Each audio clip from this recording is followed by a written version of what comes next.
Hello, we are included in Youth Cultural Corps. Now we will introduce about Namsangol Hanok Village. Namsangol Hanok Village is a collection of 5 hanoks, which is traditional Korean houses from the Joseon dynasty recovered from different parts of the city and relocated to the northern foot of Namsan Mountain. The interiors of each of these 5 houses reflect owners from different walks of life. The middle class to the Yangban, who are mainly high government officials, noblemen, and aristocrats. At Namsangol Hanok Village, visitors can see the hanok of important figures from the Joseon era, including the house of Queen Yoon's parents, who was the queen consort to the King Sunjong, the 27th king of Joseon dynasty. The Jaeshil of Yoon Tae-kyung, King Sunjong's father-in-law. The house of Park Young-hyo, the son-in-law of King Cheoljong, the 25th king. The house of Lee Seung-up, who was in charge of constructing Gyeongbokgung Palace, and the house of Kim Chun-young, the military official of the Joseon dynasty. This house that you can see in front is called Master Carpenter Lee's house. And Master Carpenter Lee was the owner of this house, and there were rankings in Joseon dynasty. And the Master Carpenter was all of the carpenters' leader. So he could have a good house. However, Master Carpenter didn't really have merits in that time, so the house is the smallest between the 5 houses in Namsangol Hanok Village. And however, he had a little bit bigger house than normal people since he helped rebuilding the Gyeongbokgung Palace. This place is the kitchen. Kitchen was the most important place for the family, so it was placed right next to the women's quarter. Also, the Korean kitchen had the special heating system called unur. When you see this picture shows how the unur worked. When the people start fire from this place, the heated air goes through the air passage, and then the left air goes out of the chimney as a smoke. While the heated air moves through the air passage, it could heat the floor so that the people could sit on warm floors or in the winter. And also, women closed the door and took a bath in the kitchen too. And when you see the decorations, you can see that the roof and the kitchen are decorated different. When you see this pattern, you can think that the house is decorated tightly, and it has windows in front of the kitchen to move the food easily. And when you see the pillar, you can see that there are a stone underneath it. It is because when the water was flowing, it was to prevent the wooden pillar corroding because of the water. This place that you can see is called Ante. Ante of the Hanok is where the women lived, and it was the main building. It looks like the L shape when you see it in front, however, it is generally the T shape. And Ante's kitchen is a large 2-room kitchen. Even small windows which usage was to serve food from the kitchen are very detailed. With the craftsmanship of the court building master carpenter, the windows and railings are also very colorful and elaborately decorated. The gate is also erected inside the gate, and the base of the main building is high and the buildings are very colorful. And when you see this rope, what do you think that this rope's usage was?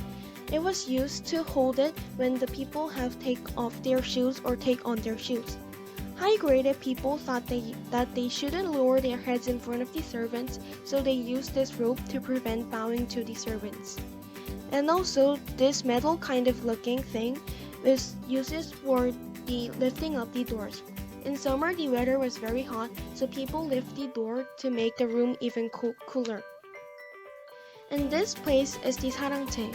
Sarangchae was the men's living quarter, and it was usually placed right in front of the gate because the men met many people. Because of confusion, people found men were very important than women, so their living place was shown to the visitors. It was used for the visitors' meeting, but this house didn't show characters well. In terms of the structure, the building looks like an annex building. There is a separate kitchen and a building at the back of the hanok. This hanok was belonged to Kim Chun-young, an artilleryman stationed at 훈련도감, a defensive military camp in the Joseon period. His grandson was the last person to live in this house before it was moved to Namsangol. Kim Chun-young's house consists of a main house laid out in the shape of a Korean alphabet, 지그, and this layout shows a great concern for making the most of the space, and this was very common among modified urban houses of the time with less space. Besides the space shortage, this shape also allowed the separation of the inside from the outside, as well as the separation of women's and men's areas, essential to Joseon era architecture. So now I'll talk about the separate areas. First of all, there is harangche, which is the man's place, and ante, which is the woman's place. And the woman's place were usually inside the houses because they were not to be freely because of the Confucianism theory. So now let's look around this building. Now you can see the things which it is inside the man's place. Men's usually studied inside this building, and for example, you can see this thing. You can see the whiteboard with sand. So boys practice their writing skills on the sand. Actually, the women were not able to study, so we can't see the writing supplies that are in men's area. Now let's look around the women's area too. In women's place, we can see the thing that girls used for cooking and chores. I will tell you the thing which you can see this place. This thing is called spinning wheel. It was once used to spin clothes, and also you can see this thing on the movie Aurora. Now let's talk about another thing that we can see in this building. In Joseon Dynasty, they usually went to the house after taking off the shoes, because they usually lived sitting and lying on the floor. So when you look up here, you can see the handle. It helped them to take off and put on the shoes. Higher ranks had a slave when they are living in the house. But folding their bag is the action which they shows the respect to the higher person. So when they put on or put off the shoes without this handle, it means that they are respecting and thinking the slaves are higher person than them. So they use this handle to put on and put off their shoes. This house is the house of Min Young-wi. This house was originally located in Gwangun-dong, but only the main quarters have survived up to this day. Min Young-wi was the Empress Myeongseong's distant relative's nephew and the founder of Pyeongil Bank and Kwimun School. He was good at money making and became the richest man in Joseon, taking advantages of his high school positions, and he got the noble title from the Japanese government after the Japanese occupation in 1910. When you look at this picture, you can see a wall between the men's part of the house and the main part of the house. Internal and external means inside and outside. That is, men and women, which is interpreted as distinguished between inside and outside in everyday life. It means that men and women's duty, roles of men and women, and spaces of men and women are all distinguished. In Joseon Dynasty, women served as a support of men's work outside. Women also took care of the food, clothing, and shelter for the family. Ante was the main room of the woman and used by the breadwinner's wife and her mother-in-law. Unlike other houses, Minyeongwi was very rich, so it had a place called Pyeoltang, which was used by their daughters before they get married.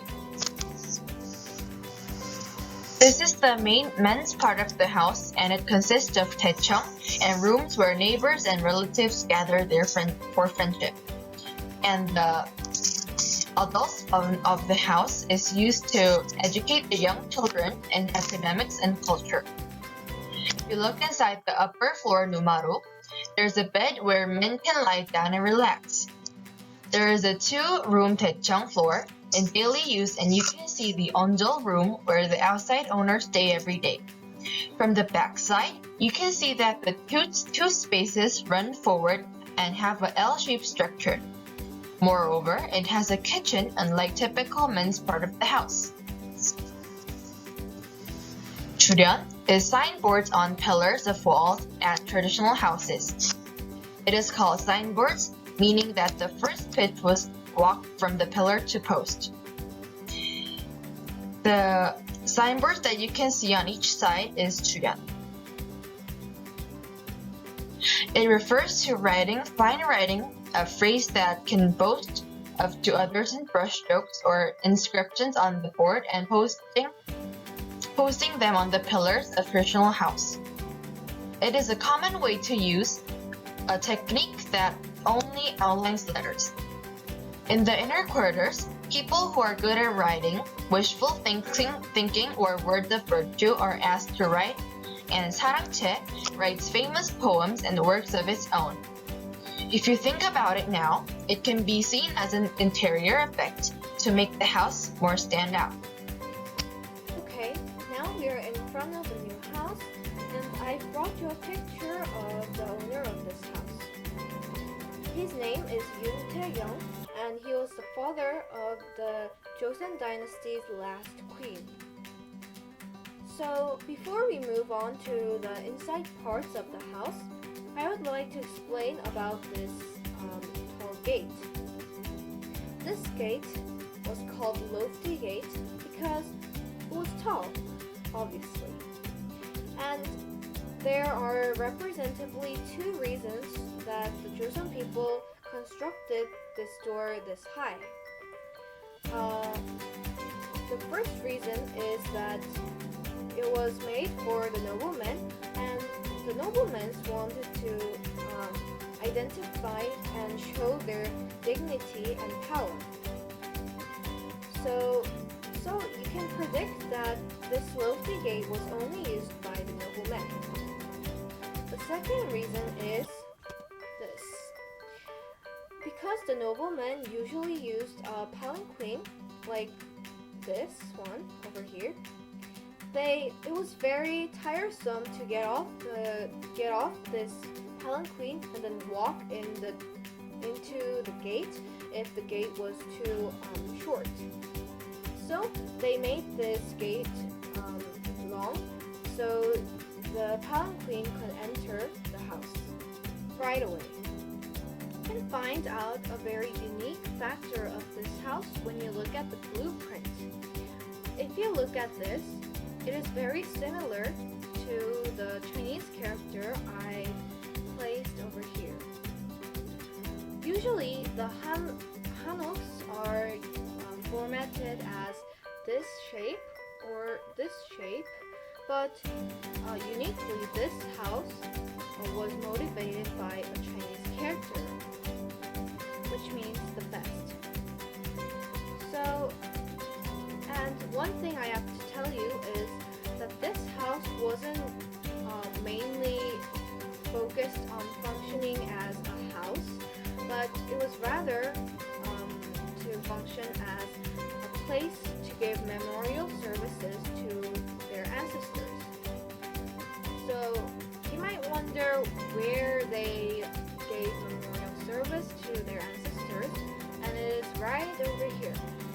This is called Sada, and I will explain it right now. We are finally in front of the highlight of this house, the shrine. Usually, the normal people in Joseon Dynasty didn't have a shrine inside their houses.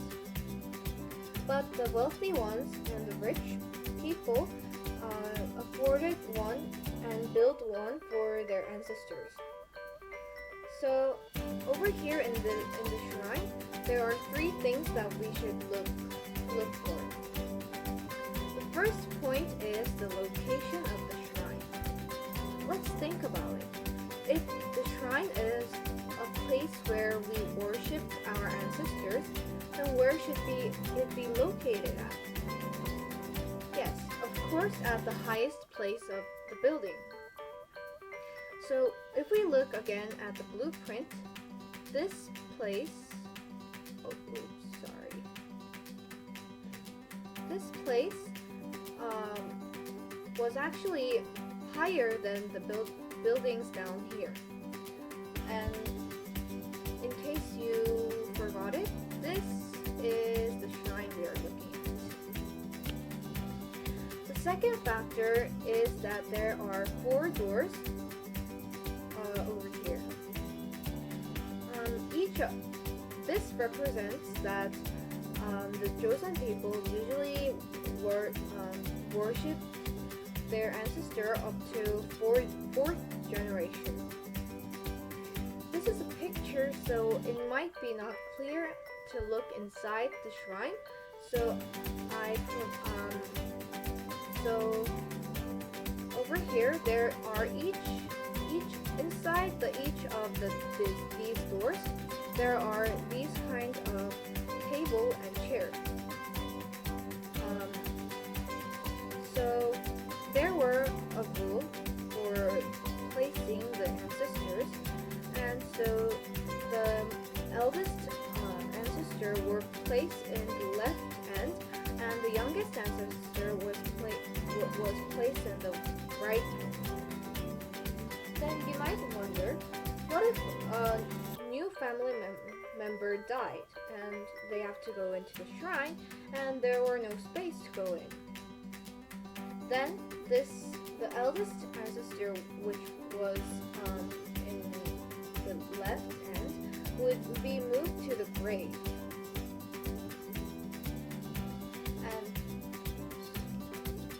Will be moved to the grave, and the rest of it would move one side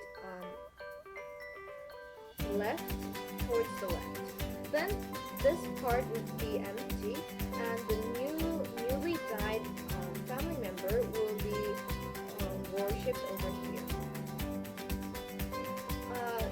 And the third interesting thing we should look in the shrine is that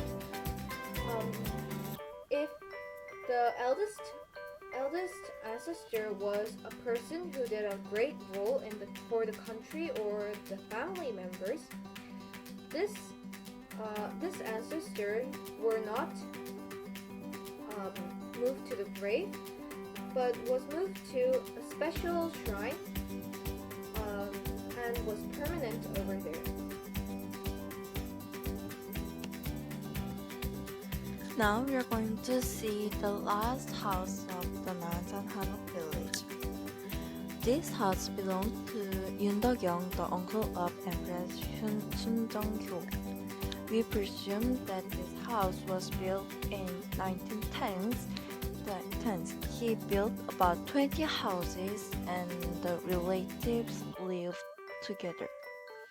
Now most of the houses are gone, but only 2 houses are left, and this house is one of them. When this Hanok Village has been made, people tried to move the house to here, but the house was too old, so they just reenact the house here. So the house we're going to see is like the real house, but it is not the real house. This house was built for the Yundakyang's concubines. If you see the house, you can notice the structure of this house is different from other houses we've seen before. The shape of the house is a square.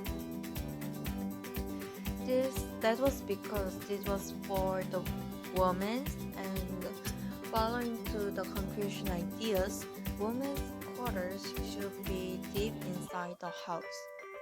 So it has a attractive structure. This house can be divided into 3 parts. First, this little space right in front of the house is for the servants of this house. If someone knocks at the door, they open the door and guarded the house. This part is for the women's, and this part is for the men's.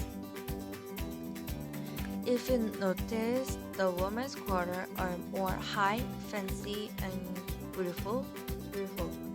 That's because the men of this house came time to time and temporarily.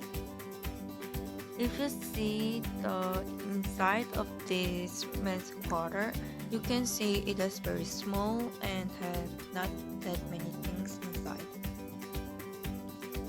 And if you see this part, you can see 3-storied rocks, and these rocks can show the people the rank of the person who lived here. And you can see the three stories, and that means the relative